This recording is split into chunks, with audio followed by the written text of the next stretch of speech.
नमस्कार दोस्तों, स्वागत है आप सभी का हमारे चैनल पर। तो हमारे चैनल का नाम है पीआर नॉलेज रिसर्च सेंटर। तो इसमें हम लोग करेंगे आज यूपी पीसीएस का टेस्ट। तो आप सभी लोग के लिए बहुत खुशखबरी है कि यूपी पीसीएस का टेस्ट ये एग्जाम फॉर्म आ गया है। तो आप लोग जिसको भी एग्जाम भरना है फॉर्म, तो वो भर सकते हैं। तो अगर आप फॉर्म भरेंगे तो आपको टेस्ट करना बहुत जरूरी है, क्योंकि अगर आपको एग्जाम देना है तो चाहे इतना टॉपिक पढ़ लीजिए, लेकिन आप बिना टेस्ट दिए एग्जाम में मत जाइए। तो इसमें पहला टेस्ट करा दिया गया है और आज ये टेस्ट संख्या 2 है। पहला टेस्ट प्रिया मैम ने कराया है और दूसरा दूसरा टेस्ट आज ये कराया जा रहा है। तो अगर आप एग्जाम देना चाहते हैं तो टेस्ट करना बहुत जरूरी है, ठीक है। तो हमारे चैनल का नाम है पीआर नॉलेज रिसर्च सेंटर। तो अगर आप हमारे चैनल पर पहली बार आज आए हैं तो इसको ज्वाइन कर लीजिए। और इसमें बहुत सारे वीडियो कराए गए हैं और इसमें घटना चक्र के भी वीडियो हैं। तो घटना चक्र पे बहुत सारे टॉपिक, जैसे जितने भी टॉपिक हैं, history, polity, economic, geography, environment, science and tech, सभी पर वीडियो बनाया गया है। तो आप लोग अगर चाहते हैं यूपी पीसीएस आरओ या आरओ यूपी पीसीएस किसी का भी एग्जाम देना, तो उसको घटना चक्र को जरूर पढ़िए। चलिए हम लोग शुरू करते हैं। इसमें क्वेश्चन संख्या 1 है, सूची 1 को सूची 2 से मिलाना है। मोहम्मद बिन तुगलक की योजना और कालक्रम। देखिए यहाँ पर दोआब कर में वृद्धि कब हुई थी? 1325 में। राजधानी परिवर्तन 1326, सांकेतिक मुद्रा का प्रचलन 1329 और खुरासान अभियान 1330। तो देखिए सभी एक लाइन से ही लगे हुए हैं, तो ये 1 2 3 4 हो जाएगा ऑप्शन में। Option number C 1 2 3 4। और आप लोग एक कॉपी या कलम ले लीजिए ताकि आप अपने को एनालिसिस करिए कितने क्वेश्चन आपके सही हो रहे हैं, ठीक है। और अगर आप इंग्लिश में देखना चाहते हैं तो ये बगल में इंग्लिश भी दिया है, आप लोगों की सहूलियत के लिए इंग्लिश भी इसमें लगाया गया है। चलिए नेक्स्ट है, अलाउद्दीन खिलजी के संबंध में कौन से कथन सही है, विचार करना है कौन से कथन सही है। 3 कथन दिए गए हैं। पहला कथन है, अलाउद्दीन खिलजी ने 3 प्रकार के बाजारों की स्थापना की।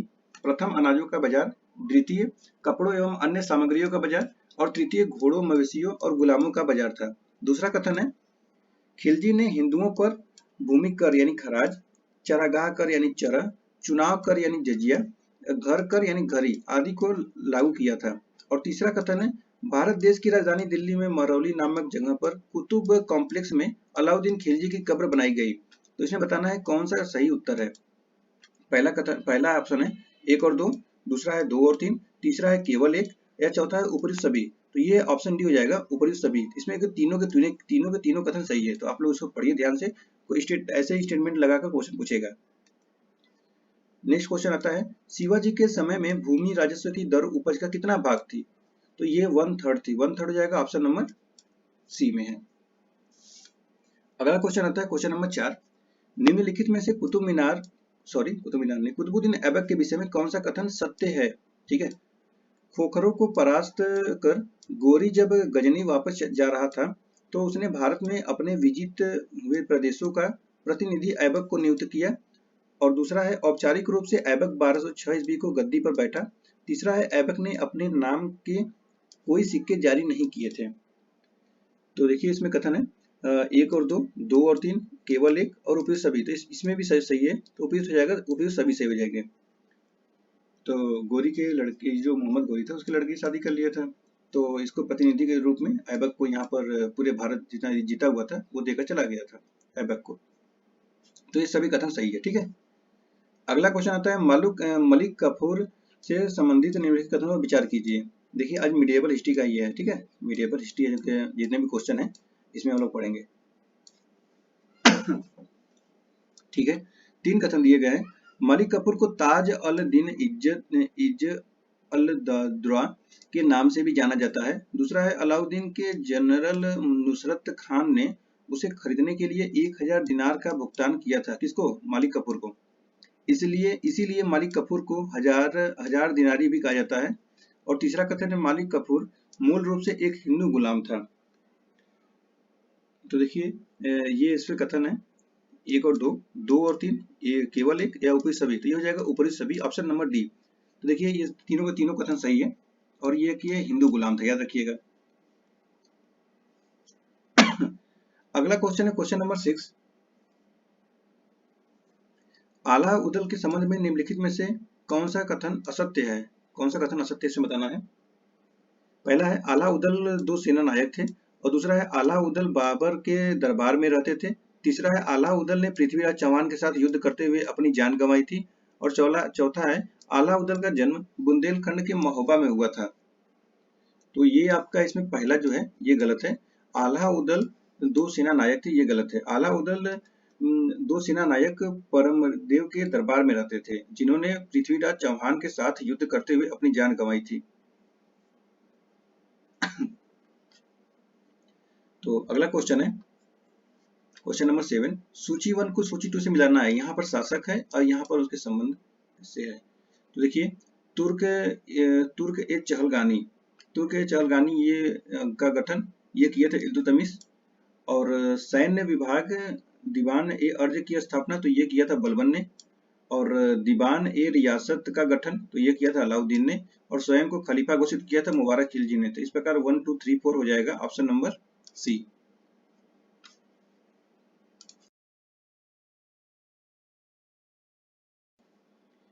अगला क्वेश्चन है, अलाउद्दीन खिलजी के संबंध में कौन सा कथन सही है, उसे विचार करिए। पहला कथन, दुकानदारों और कीमतों को सख्ती से नियंत्रित करने के लिए शाहना नामक एक उच्च अधिकारी के नियंत्रण में बाजार रखा। दूसरा है, अलाउद्दीन खिलजी को रणथंभौर की घेराबंदी के दौरान 3 बार हार का सामना करना पड़ा। और तीसरा कथन है, अलाउद्दीन ने खुद को औपचारिक रूप से अलाउद्दीन मोहम्मद शाह सुल्तान की उपाधि के रूप में दिल्ली का नया सुल्तान घोषित किया। तो कौन सा कथन सही है? 1 और 2, 2 और 3, केवल 1, उपयुक्त सभी। तो इसमें हो जाएगा, ये भी कथन है, उपयुक्त सभी हो जाएगा, ऑप्शन डी। नेक्स्ट है क्वेश्चन नंबर 9।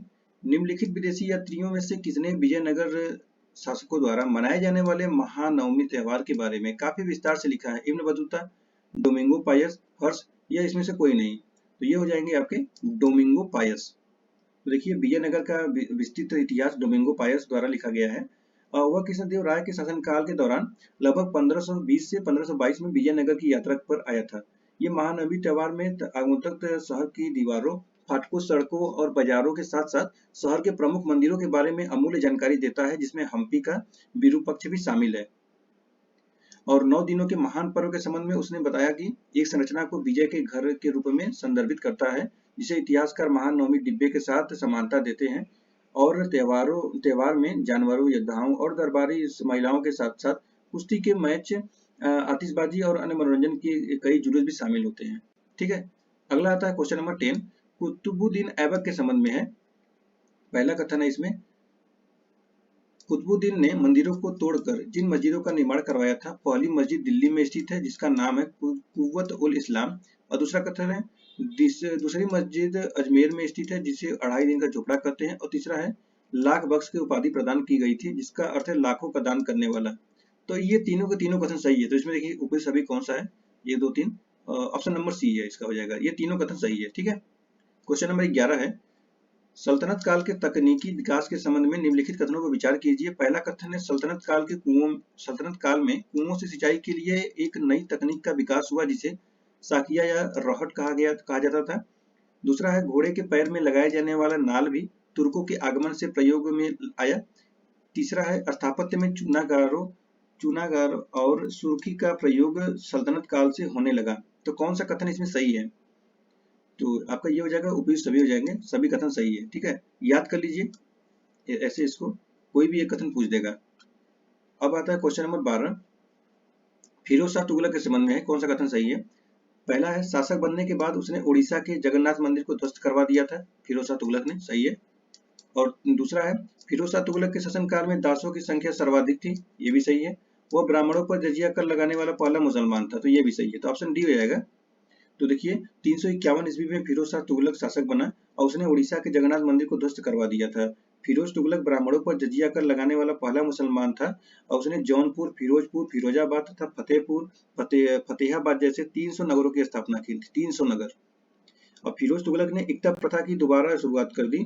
फिरोज तुगलक के शासनकाल में दासों की संख्या सर्वाधिक थी। फिरोज शाह तुगलक ने लगभग 1200 बाग लगवाए। मेरठ और टोपरा से अशोक के स्तंभों को लाकर दिल्ली में फिरोज शाह तुगलक ने ही स्थापित किया। फिरोज तुगलक ने 5 बड़ी नहरों का निर्माण करवाया। इसने अपनी आत्मकथा फतुहात ए फिरोज शाही की भी रचना की थी। अब आता है क्वेश्चन नंबर नेक्स्ट 13, यह है मोहम्मद बिन तुगलक के बारे में है। तो पहला कथन इसमें है, मध्यकालीन सुल्तानों में मोहम्मद बिन तुगलक सबसे शिक्षित व्यक्ति था, परंतु उसको पागल बादशाह भी कहते थे। तो सही है, इसको एमबीटी भी कहते हैं। ये जो भी कार्य किया सब पागल वाला ही किया था, पागल वाला ही किया, अच्छे से किया था, लेकिन सही रणनीति नहीं थी। दूसरा है, उसने कृषि के विकास के लिए अमीर कोही नामक विभाग की स्थापना की और तीसरा कथन है उसने अपनी राजधानी दिल्ली से देवगिरी स्थानांतरित की और उसका नाम दौलताबाद रखा, परंतु 1335 ईस्वी में वह अपनी राजधानी को दिल्ली वापस ले आया। तीनों कथन सही है, तो हो जाएंगे ऑप्शन नंबर डी। नेक्स्ट कथन है सामंतवादी युग में अर्थव्यवस्था संबंधी निम्नलिखित विशेषताओं पर विचार कीजिए।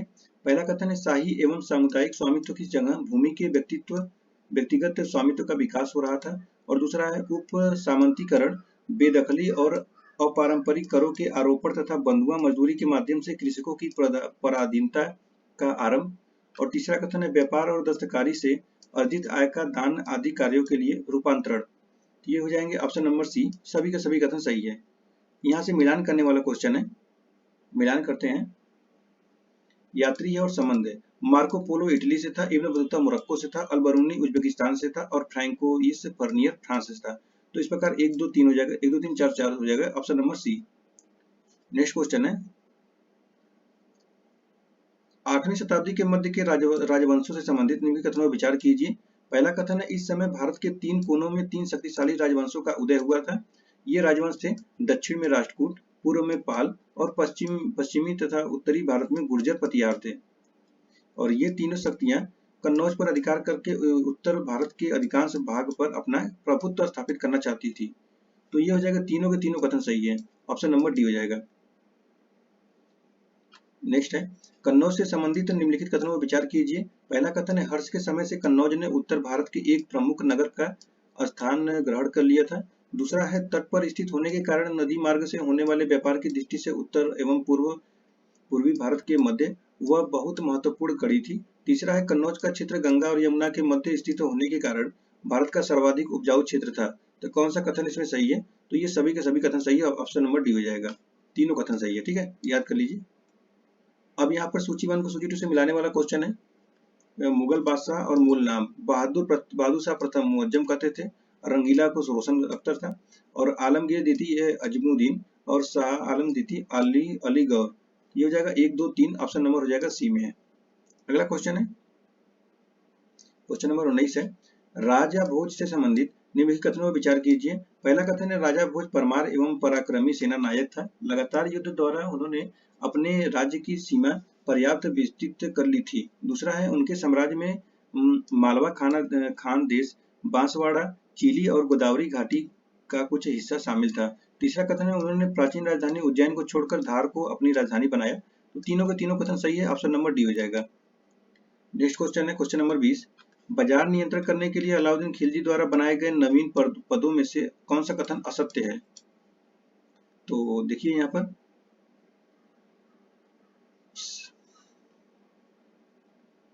शाहना ए मंडी प्रत्येक बाजार में बाजार का अधीक्षक, बरीद बाजार के अंदर घूमकर बाजार का निरीक्षण करता था। तीसरा है मुनहियान व गुप्तचर गुप्त सूचना प्राप्त करता था। तो उपयुक्त सभी सत्य हैं। इसके अगर एक्सप्लेन हम लोग करेंगे तो भोज परमार एक पराक्रमी सेना नायक था तथा योग्य शासक भी था। लगातार युद्ध द्वारा उनके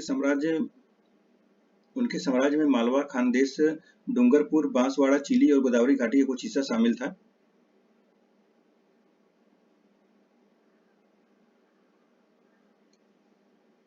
इसमें ये हो जाएगा कौन सा कथन सत्य है या सत्य नहीं सत्य है, ठीक है। तो इसमें ऑप्शन नंबर डी हो जाएगा। नेक्स्ट क्वेश्चन है क्वेश्चन नंबर 21। मरमर विधि से गोल गुंबज का निर्माण किस शासक द्वारा किया गया था? कुतुबुद्दीन ऐबक, मोहम्मद आदिल शाह द्वितीय और महमूद गवा और फिरोज शाह। तो ये हो जाएंगे आपके मोहम्मद आदिल शाह द्वितीय, ऑप्शन नंबर बी। नेक्स्ट है चंदेल वंश के संबंध में निम्नलिखित कथनों पर विचार कीजिए। प्रारंभिक चंदेल शासक नन्नुक वाकपति, जय शक्ति और हर्ष कन्नौज के प्रतिहार सम्राटों के सामंत थे। दूसरा है जय शक्ति के नाम पर ही बुंदेलखंड का नाम जिजाग भुक्ति पड़ा। और तीसरा है इस वंश के अधिकांश अभिलेख बांदा जिले, उत्तर प्रदेश के कालिंजर तथा मध्य प्रदेश में स्थित खजुराहो और महोबा जिले में है। कौन सा कथन सही है? तो ऑप्शन नंबर डी हो जाएगा। नेक्स्ट है विग्रह राज चतुर्थ के संबंध में निम्नलिखित कथनों पर विचार कीजिए। कौन सा कथन इसमें बताना है, कौन सा कथन सही है? तो देखिए यहाँ पर उसने गुजरात के कुमारपाल को हराकर अपने पिता का बदला लिया। दूसरा है उसके साम्राज्य में पंजाब, राजपूताना तथा पश्चिमी उत्तर प्रदेश के अधिकांश भाग शामिल थे। और तीसरा है मालवा तथा राजना के अनेक शासकों ने उसकी अधीनता स्वीकार कर ली थी। कौन सा कथन सही है? तो ऑप्शन डी हो जाएगा, सभी के सभी कथन सही है।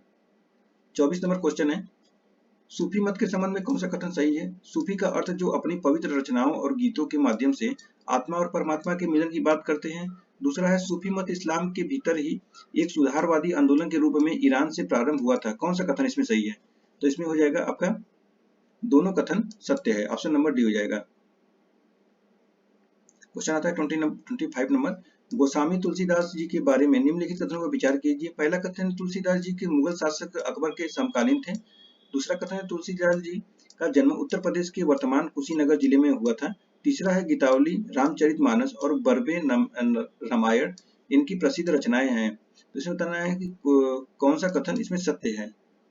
तो ये हो जाएगा कथन 1 है, 2 है, 3 है या ऊपरी सभी है, तो हो जाएगा केवल एक सही है, ऑप्शन नंबर ए।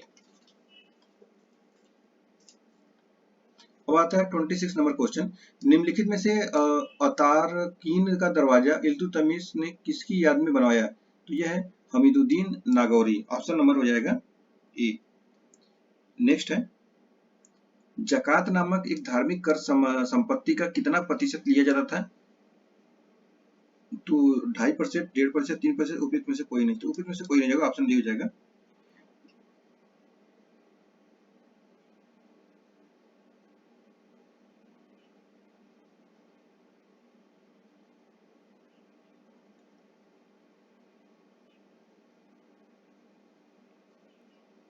सॉरी, ये 2.5% के लिए जाता था।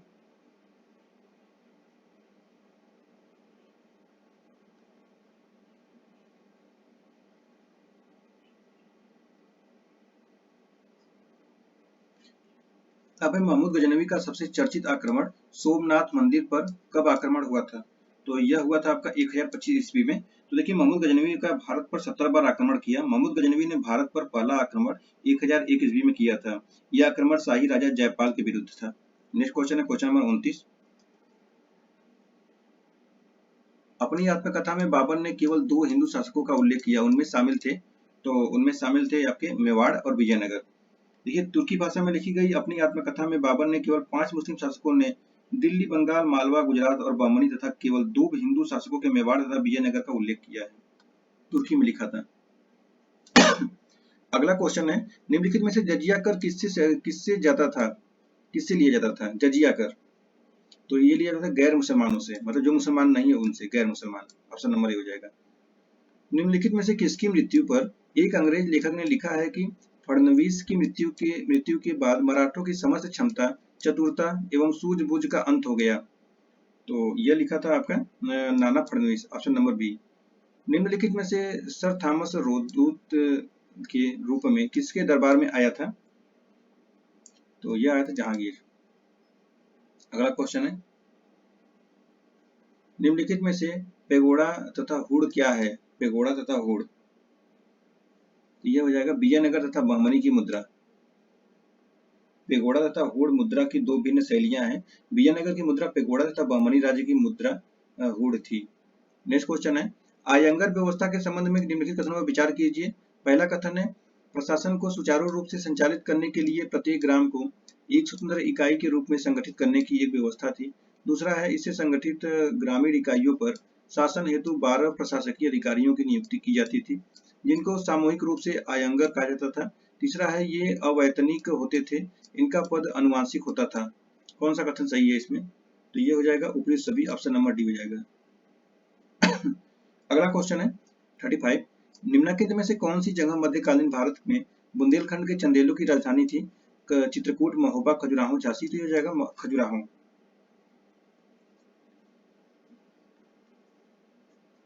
बाबर के संबंध में निम्नलिखित कथनों पर विचार कीजिए। देखिए यहाँ पर, बाबर को भारत पर आक्रमण करने का निमंत्रण पंजाब के शासक दौलत खान लोधी एवं मेवाड़ के शासक राणा संगा ने दिया था। सही बात है। पानीपत के प्रथम युद्ध में बाबर ने पहली बार तुगलमा युद्ध नीति एवं तोप खाने का प्रयोग किया था। तो आप मेडिकल हिस्ट्री पढ़े होंगे तो जानते ही होंगे। सही है। मुबैयान नामक पद्य शैली का जन्मदाता बाबर को ही माना जाता है। तो ये भी सही है। तो ऑप्शन सी देखिए, इसमें ऑप्शन डी हो जाएगा, उपयुक्त सभी हो जाएगा। ठीक है। अब है सूचीबद्ध को सूची से मिलाने वाला क्वेश्चन, युद्ध है और संबंधित वर्ष और शासक है। तो चलिए देखते हैं पानीपत का प्रथम युद्ध, ये 1526 में हुआ था। 1526 है ऑप्शन 21 अप्रैल 1526 इब्राहिम लोदी और बाबर के बीच हुआ था। खानवा का युद्ध हुआ था,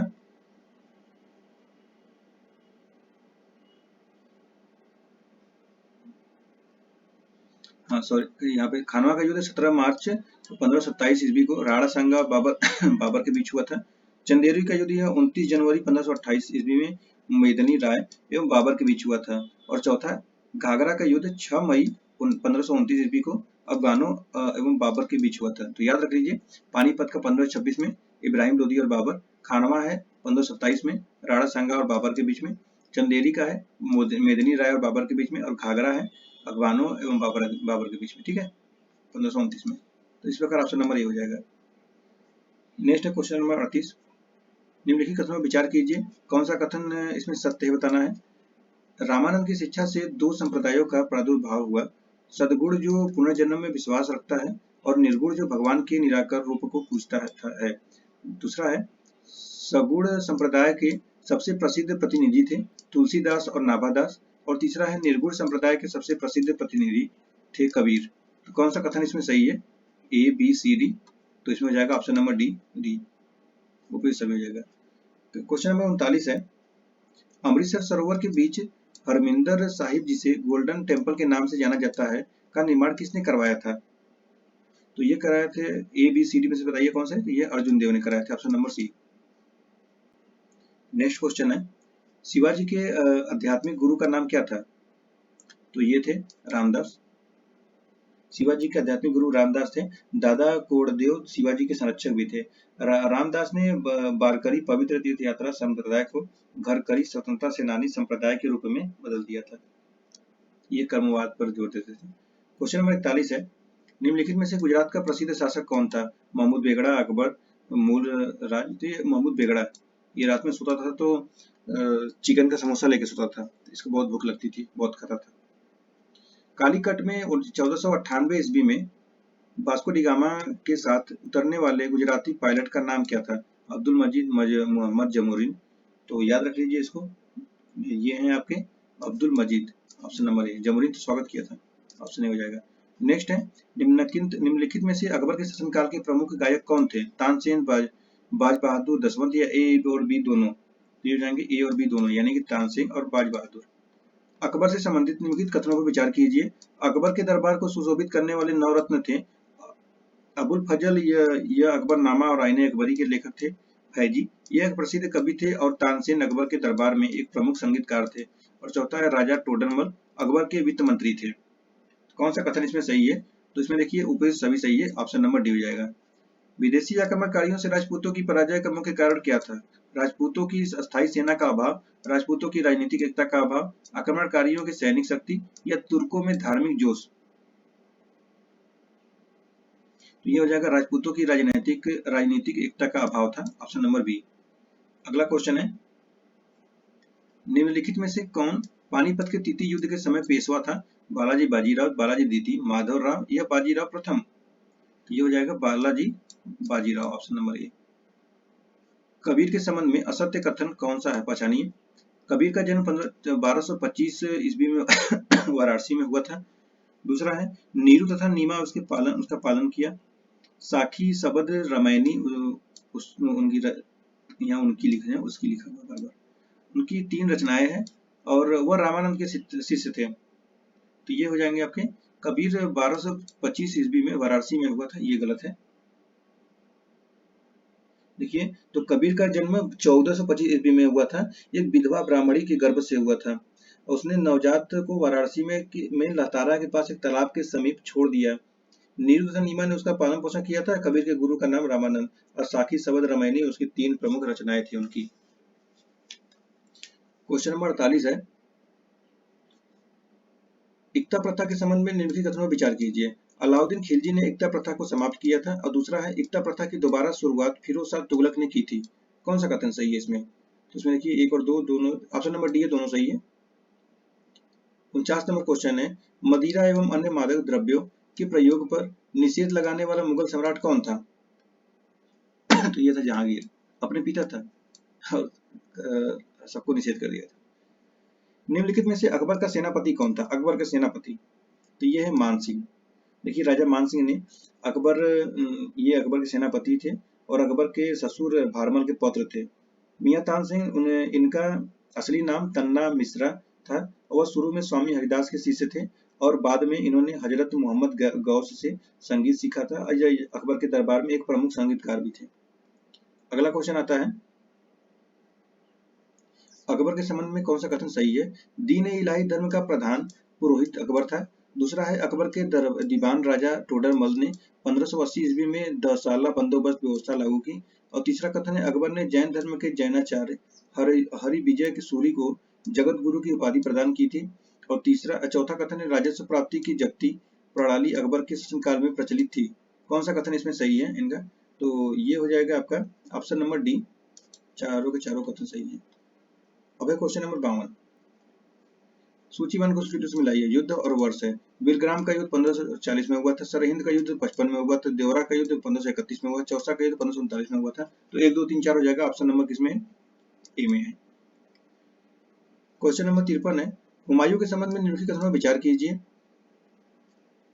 3 कथन दिए गए हैं। पहला कथन है, 1555 ईस्वी में हुमायूं पंजाब के सूरी शासक सिकंदर को पराजित कर पुनः दिल्ली की गद्दी पर बैठा। दूसरा है, हुमायूं ज्योतिष में विश्वास करता था, इसलिए उसने सप्ताह के 7 दिन 7 रंग के कपड़े पहनने का नियम बनाए। तीसरा है, हुमायूं नामा गुलबदन बेगम ने लिखी थी। गुलबदन बेगम कौन थी? उनकी बहन थी। ऑप्शन नंबर डी हो जाएगा, सही है। शेरशाह सूरी के संबंध में निम्नलिखित कथनों पर विचार कीजिए। शेरशाह ने भूमि की माप के लिए गज ए सिकंदरी एवं सन की डंडी का प्रयोग किया। कबूलियत एवं पट्टा प्रथा की शुरुआत का शेरशाह सूरी ने की थी। मलिक मोहम्मद जायसी शेरशाह सूरी के समकालीन थे। कौन सा कथन सही है? 1 2 3 या सभी? तो ऑप्शन नंबर डी हो जाएगा, सभी। क्वेश्चन नंबर 55 है, ग्रैंड ट्रंक रोड के संबंध में। ग्रैंड ट्रंक रोड को 16वीं शताब्दी शेरशाह सूरी द्वारा बनाया गया था। और दूसरा है, इसे सड़क ए अंजाम के नाम से भी जाना जाता था। तीसरा है, यह सड़क भारत को मध्य एशिया से जोड़ती थी और अंतर्देशीय व्यापार के लिए महत्वपूर्ण थी। कौन सा कथन सही है इसमें? 1 2 3 या सभी? तो ऑप्शन नंबर डी हो जाएगा, सभी। तानसेन से संबंधित निम्नलिखित कथनों में से कौन सा कथन इसमें असत्य है? इसमें असत्य लिख रहा है लेकिन सत्य पूछ रहा है। इसको देखते हैं हम लोग। कौन सा कथन असत्य है? संगीत सम्राट तानसेन का जन्म महाराष्ट्र के नागौर में हुआ था। दूसरा है, कंठाभरण वाड़ी विलास की उपाधि अकबर ने तानसेन को दी थी। तीसरा है, तानसेन की प्रमुख कृतियां थी मियाँ की टोड़ी, मियाँ का मल्हार, मियाँ का सारंग आदि।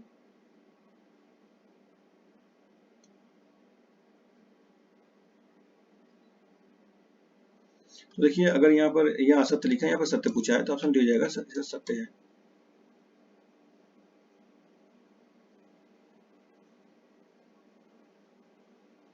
अब आता है क्वेश्चन, भेदभाव सिद्धांत की प्रतिपादन किसके द्वारा किया गया था?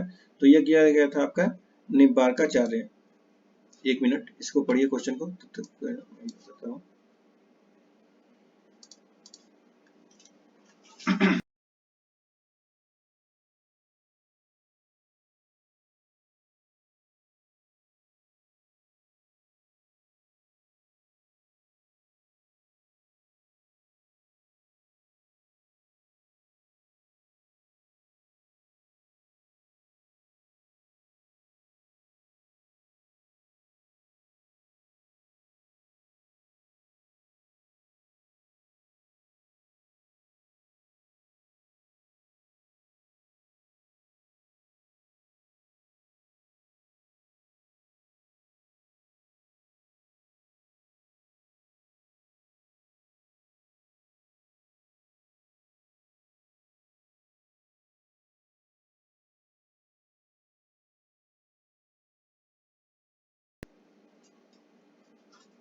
तो ये 58 नंबर क्वेश्चन है, मुगल काल के संबंध में निम्नलिखित कथनों पर विचार कीजिए। मुगलों की राजकीय भाषा फारसी थी। महाभारत का फारसी भाषा में रजनामा नाम से अनुवाद अब्दुल कादिर बदायूनी ने किया। तीसरा है, अकबर के काल को हिंदी साहित्य का स्वर्ण काल कहा जाता है। कौन सा कथन इसमें सत्य है? तो यह हो जाएगा आपका ऑप्शन नंबर डी, सभी सत्य हैं। नेक्स्ट है, पंचतंत्र के संबंध में निम्नलिखित कथनों पर विचार कीजिए। पंचतंत्र का फारसी भाषा में अनुवाद अबुल फजल ने अनवर ए सादात नाम से किया था। दूसरा है पंचतंत्र का फारसी भाषा में अनुवाद मौलाना हुसैन फैज ने यार ए दानिश के नाम से किया। और तीसरा है पंचतंत्र नीति कथा और कहानियों का संग्रह, इसके रचयिता आचार्य विष्णु शर्मा है। कौन सा कथन सत्य है? तो सभी कथन सत्य है, ऑप्शन नंबर डी हो जाएगा। निम्नलिखित में से सीरी कलम की उपाधि अब्दुल समद को एवं जड़ी कलम की उपाधि मोहम्मद हुसैन कश्मीरी को किसने दी थी? तो यह दिया था Bahadur Shah, option number D हो जाएगा।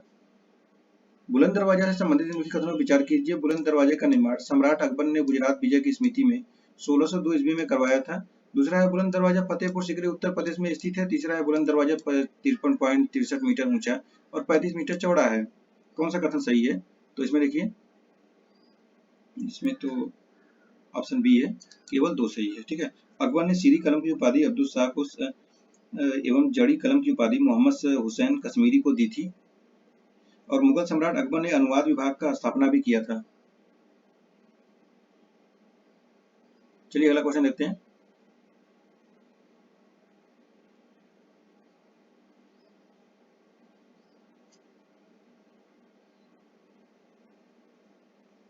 जहांगीर के दरबार के निम्नलिखित चित्रकारों में से कौन विषयों के चित्र जाने जाते हैं? बिशन दास, अब्दुल हसन, उस्ताद मंसूर या भगवान दास? तो ये हो जाएंगे आपके उस्ताद मंसूर। उस्ताद मंसूर जहांगीर के दरबार में सुशोभित करता था। वो प्राकृतिक विषयों के चित्रण में बहुत दक्ष था। क्वेश्चन नंबर 63 है, सिकंदर लोदी के संबंध में कौन सा कथन सही है? विचार कीजिए। 1504 ईस्वी में सिकंदर लोदी ने आगरा की स्थापना की थी। दूसरा है गुल रुखी शीर्षक से फारसी कविताएं लिखने वाला सुल्तान सिकंदर लोदी था। तीसरा है उसके आदेश पर संस्कृत के आयुर्वेद ग्रंथ का फारसी में फरहंगे सिकंदरी नाम से अनुवाद हुआ। कौन सा कथन सत्य है इसमें? तो ये जाएंगे इसमें 1, 2, 3 या कौन सा कथन है? तो ऑप्शन नंबर डी हो जाएगा, तीनों सही है। तीनों सही है। सूची 1 को सूची 2 से मिलाना इसमें है। यहाँ बमनी साम्राज्य के 4 प्रांत हैं और प्रांतपति के नाम हैं।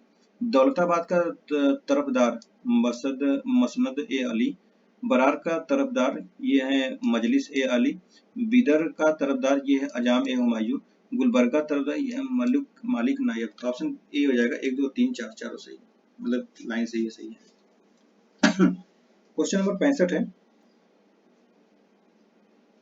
सूफीवाद के संबंध में निम्नलिखित कथनों पर विचार कीजिए। जो लोग सूफी संतों से शिष्यता ग्रहण करते थे उन्हें मुरीद कहा जाता था। दूसरा कथन है, सूफी जिन आश्रमों में निवास करते थे उन्हें शानकाह या मठ कहा जाता था। तीसरा है, सूफियों के धर्म संघ बासारा और बेसारा में विभाजित थे। और चौथा है, भारत में चिश्ती एवं सुहरावर्दी सिलसिले की जड़ें काफी गहरी थी। तो चारों के चारों कथन सही है, ऑप्शन नंबर डी हो जाएगा। क्वेश्चन नंबर 66 है, निम्नलिखित में से किसकी रचनाएं गुरु ग्रंथ साहिब में से शामिल थी? तो कबीरदास और रविदास और बाबा फरीद और नामदेव। ऑप्शन नंबर सी हो जाएगा, ए और बी सही है।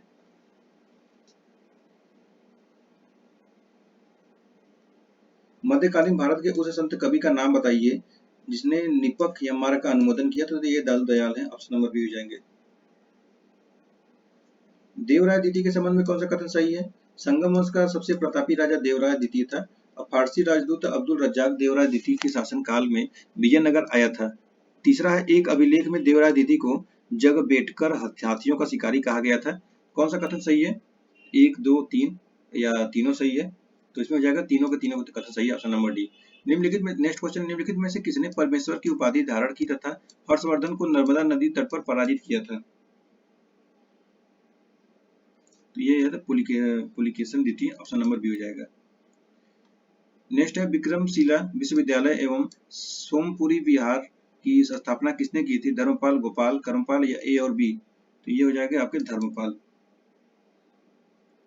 नेक्स्ट क्वेश्चन है, संगम काल के संबंध में कौन सा कथन सही है? पहला कथन है, संगम साहित्य में हमें तमिल प्रदेश के 3 राज्य चोल, चेर, पांड्य वितरण प्राप्त होता है, विवरण। और चोल राज्य का प्रमुख शासक कारिकाल था। इसने चेर और पांड्य राजाओं को युद्ध में हराया था। कौन सा कथन सही है इसमें?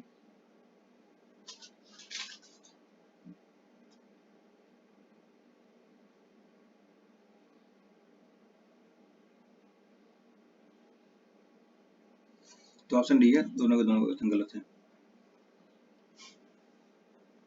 चोल, चेर और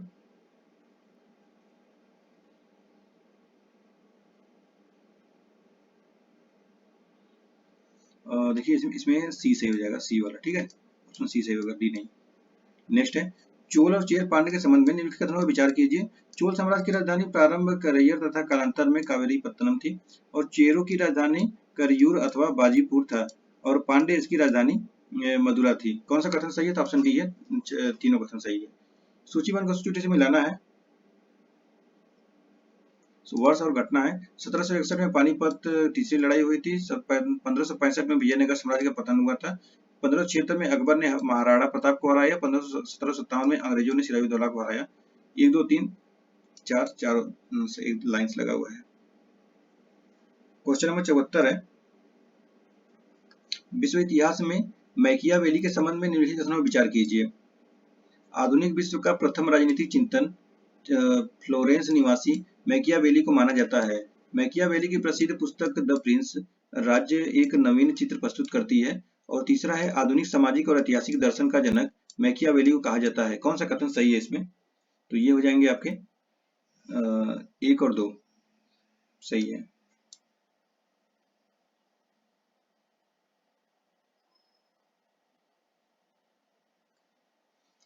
और ये देखते हैं क्वेश्चन नंबर 75, पुनर्जागरण के संबंध में निम्नलिखित कथनों पर विचार कीजिए। पुनर्जागरण की भावना की पूर्ण अभिव्यक्ति इटली के 3 कलाकारों की कृतियों में मिलती है। और दूसरा है, इटली के 3 ये कलाकार Leonardo da Vinci, Michael angel और राफेल। और तीसरा है, Leonardo da Vinci last super और मोनालिसा नामक अमर चित्रों के रचयिता के कारण प्रसिद्ध हैं। कौन सा कथन सही है? 1 2 3 या चारों? तो ये जाएंगे चारों कथन सही है, ठीक है। तो इस प्रकार हम लोग 75 क्वेश्चन किए हैं, और अब नेक्स्ट वीडियो में किया जाएगा, ठीक है। चलिए, अगर आप हमारे चैनल पर नए हैं, चैनल को सब्सक्राइब कर लीजिए, और वीडियो पसंद आए वीडियो को लाइक करिएगा, और घटना चक्र पढ़ते रहिए। घटना चक्र बहुत सारे टॉपिक पे कराया गया है, और आरओ का एग्जाम देना चाहते हैं तो उसका भी टेस्ट चल रहा है, उसको भी टेस्ट दीजिए। तो चलिए, हम लोग फिर मिलते हैं नेक्स्ट वीडियो में। आप सभी का बहुत बहुत धन्यवाद।